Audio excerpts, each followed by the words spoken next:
হলো হাঁটুর উপর কাপড় উঠলে অনেকে বলে ওযু নষ্ট হয়ে যায়, আবার অনেকে বলে ওযু নষ্ট হয় না, কারণ ওযু ভঙ্গের কারণের মধ্যে নাকি হাঁটুর উপর কাপড় ওঠার কথা নাই। এক্ষেত্রে শরীয়ত কি বলে? খুব সুন্দর প্রশ্ন। এবং এই ভুল ধারণাটা আমাদের এই অঞ্চলে একটু বেশি।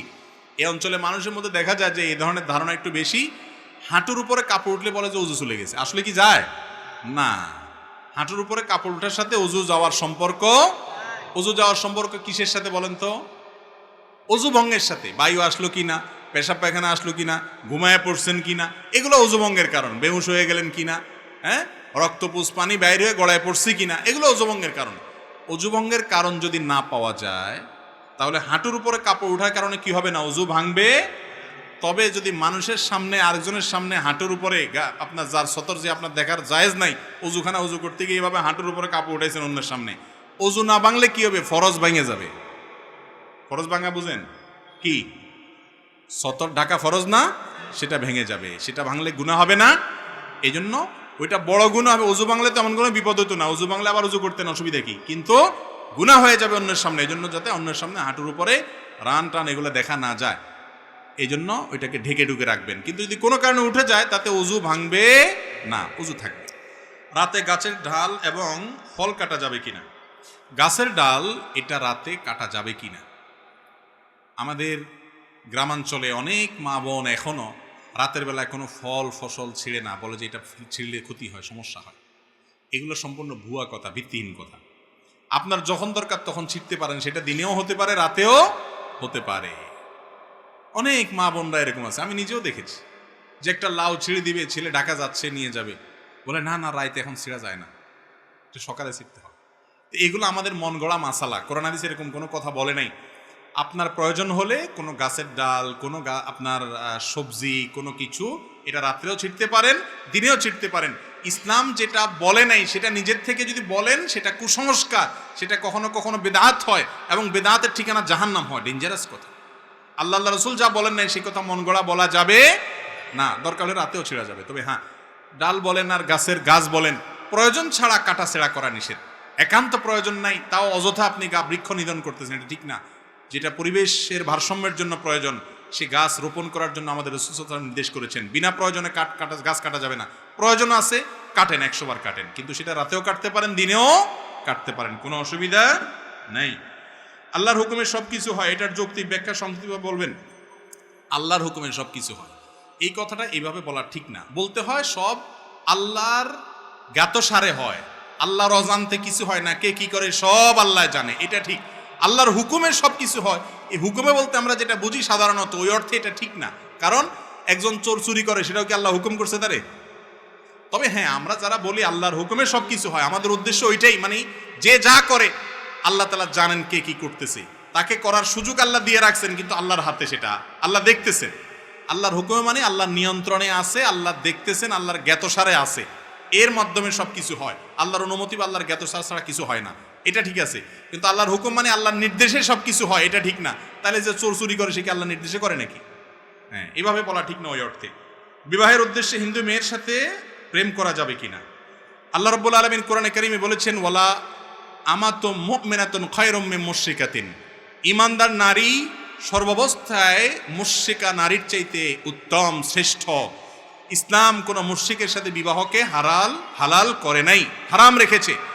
তো এই জন্য কোনো মুশরিকের সাথে বিবাহ বন্ধনে আবদ্ধ হওয়া জায়েজ নাই। মুশরিককে যদি আপনি বিবাহের নিয়তে প্রেম করেন, তাহলে সেক্ষেত্রে ওই যে কোরবানের নিয়তে গরু চুরি করার মতো হবে আর কি। কোরবানের নিয়তে গরু চুরি করা বুঝুন তো? যে একজন গরু চুরি করতে গেছে, গরু চুরি করে নিয়ে আসছে, কেন? আমার নিয়ত ভালো, কোরবানের নিয়ত করে চুরি করছে, এই চুরি হালাল হবে? বিবাহ বহির্ভূত রিলেশন, সম্পর্ক হালাল না হারাম? নবী করিম সাল্লাল্লাহু আলাইহি ওয়াসাল্লাম বলেছেন, বুখারীতে এবং আবু দাউদে হাদিস বর্ণিত হয়েছে, 4টি কাজ হারাম, অথচ মানুষ সেগুলোকে কিয়ামতের আগে এক সময়, এমন একটা সময় আসবে মানুষ হালাল মনে করবে। তার ভিতরে একটা হলো এই জিনা, আল হের, জেনা, ব্যভিচার, বিবাহ বহির্ভূত সম্পর্ক। এটাকে দোষী কিছু মনে করবে না। যুবকরা এখন এটার নাম বিএফ জিএফ দিয়ে এটাকে নর্মাল করে ফেলছে, অথচ এটা আল্লাহর জমিনে সবচেয়ে বড় ডেঞ্জারাস অপরাধগুলোর মধ্যে থেকে একটা অপরাধ, হারাম, জেনা। এর কারণে আল্লাহর আযাব এবং গজব নাজিল হয়, সাংসারিক জীবনে শান্তি হয় না। আমি একটা কথা সবসময় বলি ভাই, আবেগ ভালোবাসা এটা হলো সফট ড্রিঙ্কসের মতো। 7 আপ, পেপসি, হ্যাঁ, আর সি, এগুলা দেখছেন না? এগুলোর যে ঝাঁজ, এই ঝাঁজটা খোলার পরে কি অনেক সময় থাকে? খুলে ফেললে একটু পরে আস্তে এটা নর্মাল পানির মতো আস্তে আস্তে হয়ে যায়, তাই না? আবেগ ভালোবাসা এরকম। যুবক ভাইয়েরা, এই ভালোবাসাটাকে ধরে রাখেন, এটাকে ধরে রাখেন। বৈধ ভালোবাসা যখন বাসার সুযোগ আসবে, আল্লাহ যখন স্ত্রী দিবেন, তখন এই ভালোবাসাটাকে নিবেদন করবেন, এনজয় করবেন, লাইফটা হাসি খুশিতে কাটাবেন, হ্যাপি থাকতে পারবেন। আর অসময় ইটিস পিটিস করে ঝাঁজ নষ্ট করবেন, আবেগ নষ্ট করবেন, সময় মতো বিয়ে করবেন, তখন দেখবেন পুঁজি শেষ। কথা কি বুঝাতে পারছি? এই জন্য যেগুলো এই বিবাহ বহির্ভূত সম্পর্ক করে, এগুলোর ম্যাক্সিমাম দাম্পত্য জীবনে শান্তি থাকে না, ঝগড়াঝাটি লাগে। দেখেন ওই যে প্রেমের টিচার যারা, এই অবৈধ সম্পর্কের যারা প্রশিক্ষক, নায়ক নায়িকা, গায়ক গায়িকা, বিভিন্ন মডেল তারকা, এরা আপনাদেরকে নাটকী সিনেমা দেখায় কেমনে বাপ মার সাথে বেয়াদবি করে, সমাজের কথা না শুনে, আল্লাহর কথা না বাদ দিয়ে, আল্লাহর কথা বাদ দিয়ে তারপরও ধরি পালায় যাইতে হবে, যাইয়া প্রেম জয় করে ফেলতে হবে, এসব আকতা কুকতা দেখায় না এরা।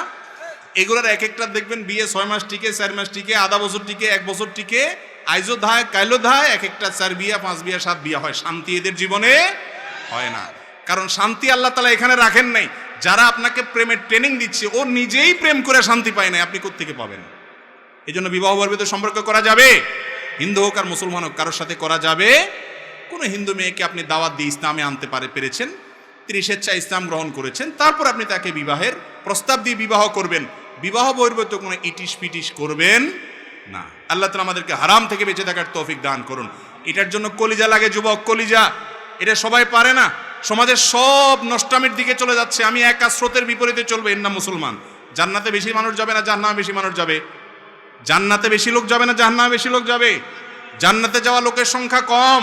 সব যুবক জিএফ নিয়ে ঘুরে, আপনার কোনো জিএফ থাকবে না, অপেক্ষায় থাকবেন হালাল স্ত্রীর জন্য। সবর করবেন, ধৈর্য ধারণ করবেন, নজরকে হেফাজত করবেন, সবাই একদিকে, আপনি আরেক দিকে। ইনশাআল্লাহ আরশে আজিমের নিচে কিয়ামতের দিন ছায়া পাবেন। 7 শ্রেণী মানুষ ছায়া পায়, তার মধ্যে ওই যুবক, যে যুবক তার যৌবনকে কালিমা লাগায় নিয়ে আল্লাহর ইবাদতে কাটিয়েছে। চেষ্টা করবো তো ইনশাআল্লাহ। শয়তান আমাদেরকে জাহান্নামে নিতে চায়, আমরা চ্যালেঞ্জ ছুড়ে দিব। আমরা মুত্তাকি হব, পরেজগার হব, ভালো মানুষ হব, সৎ হব। মনে রাখবেন, অসৎ মানুষের অভাব সমাজে নাই, সৎ মানুষের অভাব আছে। যেটার অভাব সেটার দাম বেশি থাকে। আপনি দামি মানুষ হন, হারাম সম্পর্ককে না করেন। তওবা করবেন তো যুবকরা ইনশাআল্লাহ। যত রিলেশন আছে অবৈধ সবগুলোকে কাট করে দিবেন, শুধু আল্লাহকে খুশি করার জন্য। সাথে সাথে দেখবেন আল্লাহর সাথে একটা রিলেশন, একটা আত্মিক সম্পর্ক হয়ে গেছে। আল্লাহ আমাদের তৌফিক দান করুন। মাজারে মহিষ দেওয়া, টাকা দেওয়া জায়েজ আছে কিনা? মাজারে কোনো কিছু দেওয়া জায়েজ নাই। মাজারে কেন দিবেন?